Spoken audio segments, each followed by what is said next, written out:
समाचार पर नजर करीशुं। राज्यમાં સવારે 6 થી 10 વાગ્યા સુધીમાં 58 તાલુકામાં વરસાદ નોંધાયો છે। બનાસકાંઠાના દાંતામાં 4 કલાકમાં 3.19 ઇંચ વરસાદ વરસ્યો।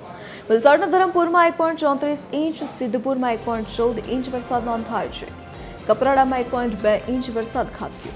અન્ય 53 તાલુકામાં 1 ઇંચથી પણ ઓછો વરસાદ નોંધાયો છે। તો બનાસકાંઠાના દાંતામાં 4 કલાકમાં 3.19 ઇંચ વરસાદ નોંધાયો છે। તો રાજ્યમાં સવારે 6 થી 10 વાગ્યા સુધીમાં 58 તાલુકામાં વરસાદ વરસ્યો।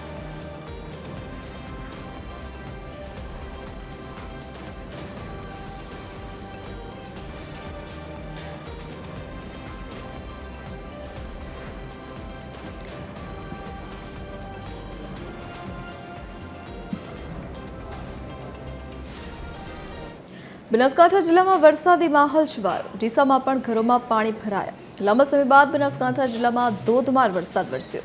ડીસા, પાલનપુર, દાંતીવાડા, ધાનેરામાં ધોધમાર વરસાદ વરસ્યો। ભારે વરસાદના પગલે ડીસા શહેરમાં જનજીવન અસ્તવ્યસ્ત થયું છે। મોડી રાતથી શરૂ થયેલા ભારે વરસાદના કારણે લોકો મુશ્કેલીમાં મુકાયા છે। વણજારાવાસ વિસ્તારમાં ભારે વરસાદના પગલે લોકોના ઘરોમાં પાણી ફરી વળ્યા। લોકોના ઘરોમાં પાણી ઘૂસી જતા લોકો ઘર છોડવા મજબૂર બન્યા છે। નગરપાલિકાના પાપે આ વિસ્તારમાં દર વર્ષે વરસાદી પાણી ભરાય છે। આજે પણ તમામ ઘરોમાં વરસાદી પાણી ભરાતા લોકોમાં રોષ ફેલાયો।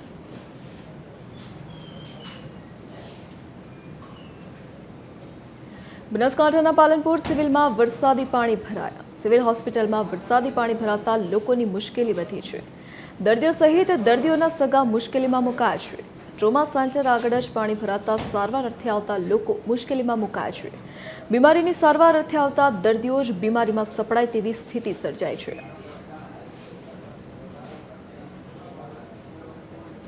પહેલાં તો અમારે પાણીની વ્યવસ્થા નથી એટલે નીકળવાની બરાબર। પછી બીજી વાત એવું કે અમારે દર્દી લોકોને ખૂબ હેરાન થવું પડે। પેશન્ટને કોઈ ચા બા લાવી હોય, દૂધ બિસ્કિટ લાવવું હોય તો હેરાન થવું પડે। એમના માટે પાણીની પહેલાં કે વ્યવસ્થા કરાવો। અત્યારે કેવી રીતે અહીંયાથી પસાર થયો? હવે અહીંયા તો પાણી કોઈ નીકળતો હે નહીં। બે આવ્યા હતા, 2 જણા તો બે પાણી કાઢે છે, 2 ભાઈઓ મેં જોયું છે નજરો બરાબર। પછી એવું કે પહેલાં પાણી નીકળીએ તો વ્યવસ્થા તો સારું લાગે। અહીંયા સિવિલમાં ખૂબ પાણી ભરવાનું છે। રાત્રે પણ ફૂલ પાણી ભરવાનું હતું। અહીંયા બહાર હુર્યા હતા અમે, એક ગાડી આવી હતી પગથિયાથી પૂરેપૂરું પાણી ભરેલું હતું।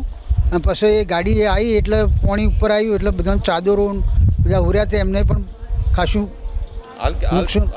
અને હાલે પુષ્કળ જ છે પાણી। હા, જવા આવવાની તકલીફ કરી। બનાસકાંઠા જિલ્લામાં જે ગત મોડી રાત્રે જે વરસાદ હોય છે તે અનેક જગ્યાએ નીચાણવાળા વિસ્તાર પર જે પાણી ભરે છે અત્યારે આપણે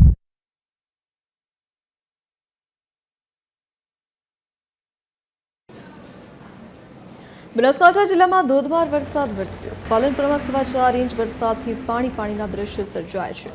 ભારે વરસાદથી આબુ અમદાવાદ હાઈવે પાણીમાં ગરકાવ થયો છે। બિહારીબાગ નજીક નેશનલ હાઈવે પર વરસાદી પાણી ભરાઈ ગયા છે। આબુથી અમદાવાદ જતા વાહન ચાલકો અટવાયા છે।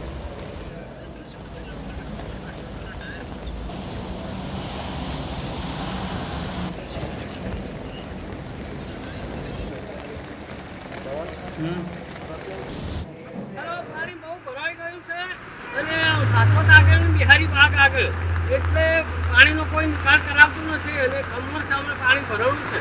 નીકળાયું જ નથી, પેલી સાઈડે જવું છે કેવી રીતે જઈએ? 2 વાગ્યાથી વરસાદ ચાલુ થયો, 2 વાગ્યાથી ભરેલું છે, અત્યાર સુધી પાણી ભરેલું।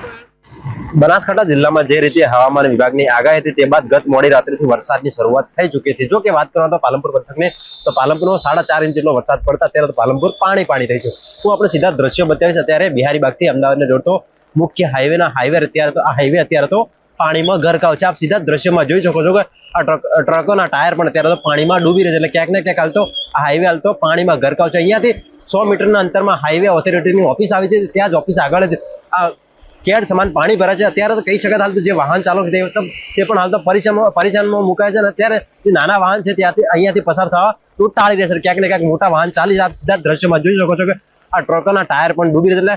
જો કે વાત કરવામાં તો પાલનપુરમાં 4.5 ઇંચ જેટલો વરસાદ પડતા આટલા વરસાદમાં પાલનપુર અત્યારે તો પાણી થઈ। જો કે વાત કરવામાં તો પાલનપુર આટલા 4.5 ઇંચ વરસાદમાં પાણી થતા હાલ તો અનેક સવાલ ઉઠી રહ્યા છે નગરપાલિકા પર તેમજ વહીવટી તંત્ર પર। હાલ તો લોકોમાં પણ ભારે રોષ જોવા મળી રહ્યો। જો કે 4.5 ઇંચ જેટલો વરસાદમાં પાલનપુર પાણી થતા હાલ તો અનેક સવાલ ઉભા થઈ રહ્યા છે। વિક્રમ ઠાકોર, TV 18 નાગરિક ગુજરાતી, બનાસકાંઠા। બનાસકાંઠામાં મોડી રાત્રે થયેલા વરસાદને પગલે પાલનપુર પાણી થયું છે. પાલનપુરમાં નીચાણવાળા વિસ્તારોમાં પાણી ભરાયા છે. પાલનપુરમાં 4.25 ઇંચ વરસાદથી નીચાણવાળા વિસ્તારો પાણીમાં ગરકાવ થયા છે. મફતપુરા, જૂના બસ સ્ટેન્ડ સહિતના વિસ્તારોમાં પાણી ભરાયા છે. મફતપુરા રહેણાંક વિસ્તારમાં પાણી ભરાતા સ્થાનિકો મુશ્કેલીમાં મુકાયા છે.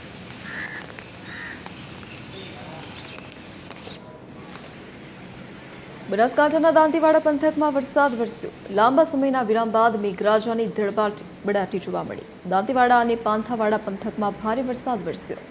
દાંતીવાડામાં મોડી રાત્રે 6.25 ઇંચ વરસાદથી પાણીના દ્રશ્યો જોવા મળ્યા. ધોધમાર વરસાદથી જનજીવન પ્રભાવિત થયું છે.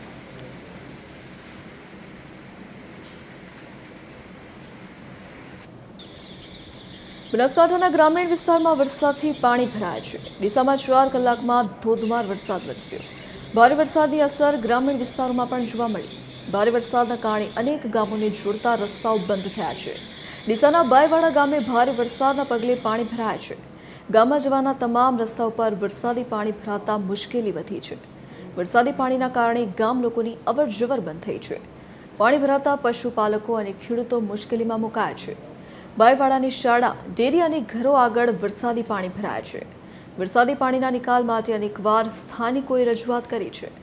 રજૂઆતો કરવા છતાં પાણીના નિકાલની કોઈ વ્યવસ્થા થતી નથી. ને આ ગામમાં બાઈવાડામાં પાણી ભરાય છે. ગામનો મેન રસ્તો છે ડીસા, અહીંથી આપણે સ્ટેશનેથી ગામમાં જવા માટે. એમાં અમે સરપંચને કેટલી વખત કીધું, તલાટીને કીધું, પણ કોઈ નિકાલ નહીં લાવતું પાણીમાં. હવે આ પાણીમાંથી કાઢવું કેમ? હવે સ્કૂલમાં આવી છે, હું સ્કૂલ છે, હું માતાજી મંદિર છે, હું સ્કૂલમાં છોકરાઓ ભણે, કેમ આવે? હવે હાલ બંધ છે. ડેરી છે, ડેરીમાં દૂધ ભરાવાનું બંધ છે. આજ પાણી આવી ગયું છે અંદર, ને આજ વરસાદનું પાણી ખૂબ ભરાઈ ગયું છે. અહીંથી કોઈ નિકાલ લાવતું નથી અમારે. બનાસકાંઠામાં લાંબા સમય બાદ મેઘરાજાની ધડબડાટી. આલવાડાનું વહેણ ફરી એકવાર જીવંત બનતા ખેડૂતોમાં ખુશીની લાગણી છવાઈ છે. દાંતીવાડાના ડીસા સહિતના પંથકમાં મોડી રાત્રે વરસાદ ખાબક્યો. મોડી રાત્રે વરસાદ વરસ્યો, જેના પગલે નદી નાળા છલકાયા છે. નદીમાં પાણીની આવક વધવાની શરૂઆત થઈ છે, જેના કારણે ખેડૂતોમાં ખુશીનો માહોલ છવાયો છે.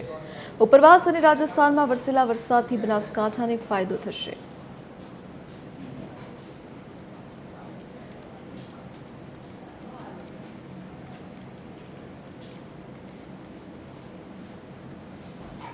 બનાસકાંઠાની સીપુ નદીમાં નવા નીર આવ્યા છે. ઉપરવાસમાં ભારે વરસાદથી નદીમાં નવા નીરની આવક થઈ છે.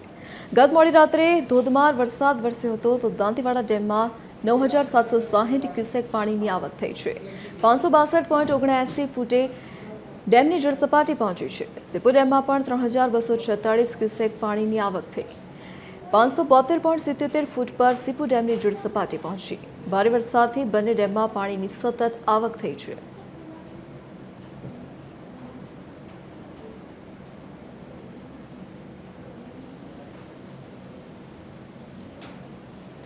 એક તરફ રાજ્યમાં વરસાદનું જોર ઘટી રહ્યું છે, ત્યારે બનાસકાંઠામાં મેઘરાજાએ ફરી એકવાર ધડબડાટી બોલાવી છે. અહીં વિવિધ વિસ્તારોમાં, ખાસ કરીને ડીસા અને પાલનપુરની સાથે દાંતીવાડામાં પણ મેઘમહેર જોવા મળી રહી છે. પાલનપુરમાં સિવિલ હોસ્પિટલની બહાર પાણી ભરાયા છે, તો સાથે જ ડીસામાં વરસાદના કહેરના કારણે અને તંત્રની બેદરકારીના કારણે લોકોના ઘરોમાં પાણી ઘૂસી ગયા છે. લોકો એટલી હદે મુશ્કેલીમાં મુકાયા છે કે તેઓ ઘર છોડીને જવા પર મજબૂર બન્યા છે. તો બીજી તરફ સીપુ નદીમાં પણ પાણીની આવકમાં વધારો થયો છે અને ખેડૂતોમાં ખુશીની લહેર જોવા મળી રહી છે.